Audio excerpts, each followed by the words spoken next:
Hello guys, আসসালামু আলাইকুম। সবাই কেমন আছো বন্ধুরা? আশা করি সবাই খুবই ভালো আছো। আমি আল্লাহর রহমতে অনেক ভালো আছি। চলে এসেছি তোমাদের মাঝে আরেকটি রেসিপি নিয়ে। আজকে রেসিপিটা বুঝতে পারছো তোমরা, কোনো একটা মিষ্টি জাতীয় কিছু হতে যাচ্ছে।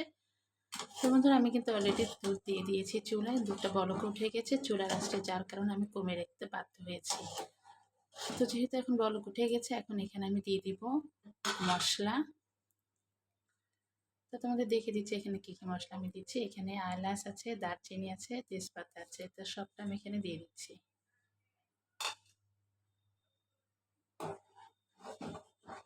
তো বন্ধুরা, আজকে আমি লাচ্ছা সেমাই রান্না করব। তো লাচ্ছা সেমাইটা রান্না করার জন্য দুধটাকে ভালো করে জাল দিয়ে নিতে হবে। যেহেতু আমি বলক উঠিয়ে নিয়ে এখন মশলাটা দিয়ে দিয়েছি, তো সেক্ষেত্রে আমাকে এখন ভালো করে জালটা দিতে হবে। এখানে দুধটা যত জাল হবে তত আমার এই সেমাইয়ের রান্নাটা খুব পারফেক্ট হবে। আর অবশ্যই খেয়াল রাখতে হবে দুধটা যাতে খুব ঘনভাবে সুন্দরভাবে রান্না হয়। তবে বেশি ঘন না, যতটুকু রান্না জাল হলে একটা পারফেক্ট সেমাই হবে ঠিক ততটুকু।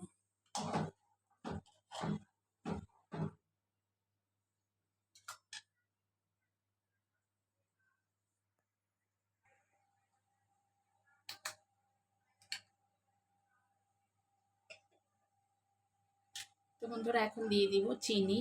আর দেখতে পাচ্ছ আমি লবণটা দিয়েছি এখানে হালকা পরিমাণ।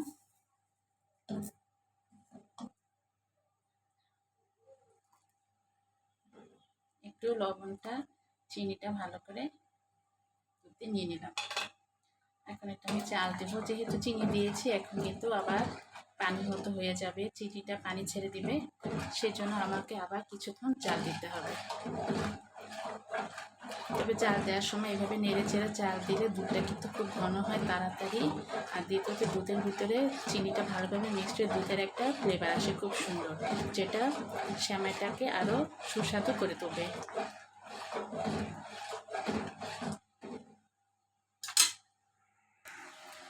তো বন্ধুরা, দুধটা কিন্তু ভালোভাবে জাল করে নিয়ে নিয়েছি। দেখো অনেকটা কালার চলে আসছে, ঘন হয়ে আসছে। কিন্তু গরম দুধে কিন্তু আমরা এই সেমাইটা দিব না বন্ধুরা, তাহলে কিন্তু সেমাইটা একেবারে গলে যাবে। তা আমি নিয়ে এসেছি বড়ফুল লাচ্ছা সেমাই।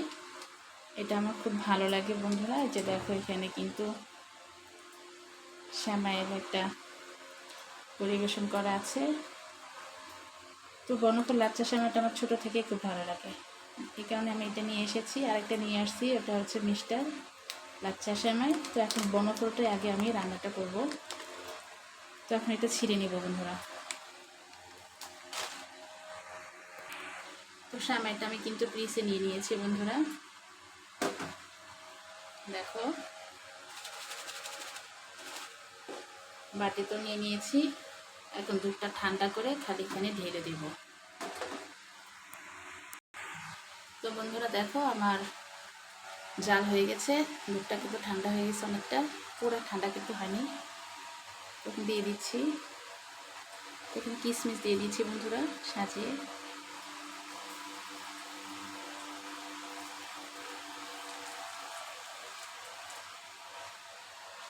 এখন এখানে দিয়ে দিচ্ছি সবটা, কিন্তু একসাথে দিব না বন্ধুরা। সবটা একসাথে দিলে কিন্তু দুধটা শুকিয়ে যাবে।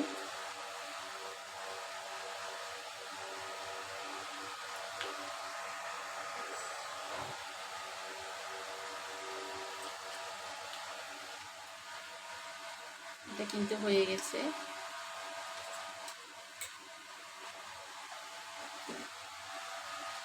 বাকিটা এখানে ঢেলে দিচ্ছি।